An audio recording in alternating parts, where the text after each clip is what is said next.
Turnip Boy Commits Tax Evasion is a cute little indie action-adventure game with a goofy and irreverent sense of humor, a heavy emphasis on puzzles and exploration, a simple but engaging combat system, a cast of characters that manages to be memorable despite their limited dialogue and screen time, a charming and cozy art style, and way too many outdated references. The general story basically boils down to, after the bombs dropped, everything changed. That's not even a joke. The setting of Vegetable Man gets arrested for the same crime as Al Capone is technically a post-apocalyptic nuclear wasteland, but instead of having the exact same bland, empty world as every other post-apocalyptic game, this one takes place in a cute little farming town nestled in the center of a lush and vibrant forest, and features a tight-knit community of mutated vegetables. A community that, weirdly enough, seems to have an unhealthy obsession with taxes. They talk about doing taxes, they give gifts that make it easier to do taxes, they criticize people who don't do their taxes, and worst of all, they actually do their taxes. Which makes it all the more dangerous that the main character, Turnip Boy, has refused to do his taxes in any capacity, and went so far as to destroy his tax forms. So now our hero's up Fertilizer's Creek without a paddle, and he must complete an increasingly inconvenient list of tasks for the local government,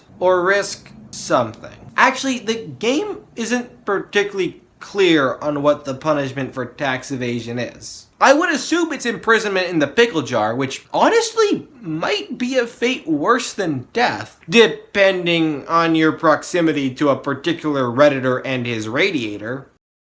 But yeah, that's the game's basic premise, and if you think that that's ridiculous or stupid, don't worry, it gets a lot worse. I mentioned it before, but the game has a very goofy and irreverent sense of humor, and it places a lot of its chips on its comedy. It has no problem poking fun at the real world or pointing out the inherent nonsense and common tropes of the video game industry. There are a lot of references and inside jokes that at the very least require a basic knowledge of gaming and internet culture, and as a result, the comedy often ends up being aggressively meta and overwhelmingly referential, which usually annoys the hell out of me, but the tone of the game is just so charming and self-aware that it ends up feeling more like a fun little dated reference scavenger hunt, rather than a comment section populated by middle schoolers. There is a very fine line that separates a good reference from a bad one, and it is the development team's understanding of this line that add to the game's charm and elevates the reference humor to the quality of shit posts rather than being shit jokes. The gameplay itself takes a lot of inspiration from The Legend of Zelda, which isn't something I'd normally say because it's lazy writing, but in a game with this many nods to gaming history, both obvious and subtle, it's very clearly something that you're supposed to notice. Much like with the aforementioned reliance on reference humor, the game is very upfront and self-aware about its influences, and rather than simply allowing its borrowed ideas to be little more than the game's foundation, it builds on each and every one of them and makes them its own. The puzzles are all very simple, but they still manage to be consistently unique and engaging by continuously iterating on established ideas and mechanics from earlier in the game. The dungeons, if you can really call these dungeons, all perfectly fit into the aesthetic of the game and the context of the story. And the game's swap meet style method of gaining new abilities manages to accomplish the often impossible task of directly tying character progression to the story. The aspect of the game that I find the most interesting is the combat system. It's very simple. You only get two moves, an attack and a silly little dodge roll. And it is a very silly little dodge roll.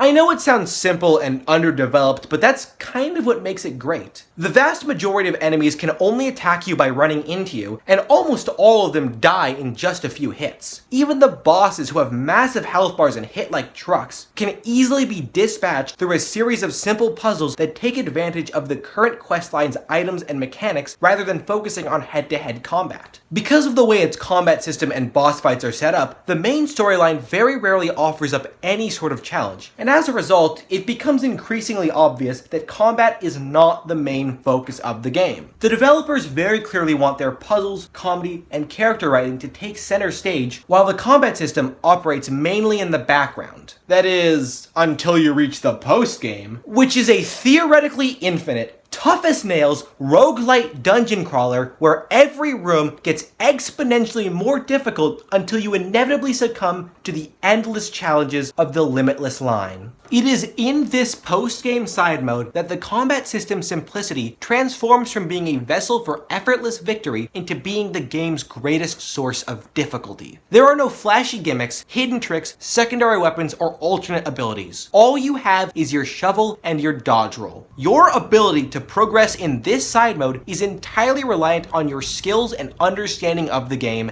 and it feels great. The Limitless line is a welcome addition to the world of Turnip Boy Commits Tax Evasion, as it adds a much needed level of difficulty to a game that can almost feel too easy at times, and it has the potential to infinitely extend this short little game's 3-hour playtime and ensure that every player really gets their money's worth. Okay, I don't really know what else to say. I kind of wrote this script in about half a day, and it really shows, doesn't it? You can tell that I really like this game, right?